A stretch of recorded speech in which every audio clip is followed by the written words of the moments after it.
मग रेल्वे नाही, हायवे नाही आणि विमानतळही नाही.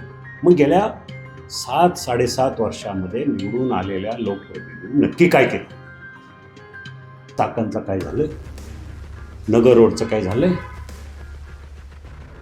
तळेगाव चाकण शिक्रापूरचं काय झालंय? पुणे नगर रस्त्याचं काय झालंय? काही नाही. भाषणं मात्र छानपैकी सुंदर अशी लोकांना ऐकून टाळ्या वाजवणारी भाषणं मात्र झाली.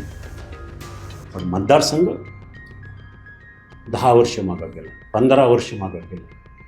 मग लोकांना मला प्रश्न विचारायचा आहे जनतेला, मग आपण काय कमवलं आहे, काय मिळवलं आहे गेल्या 15 वर्षामध्ये? कुठल्या गावात जातो, कुणालाही विचारा काय काम केलं. माझ्याकडे तर कामाची यादी आहे, तुम्हाला प्रत्येक वेळेला देत आलो.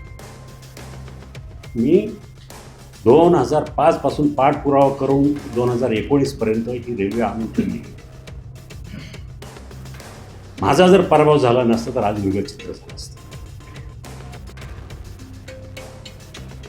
पण पराभव झाला, माझं जे काय व्हायचं ते होईल, ठीक आहे.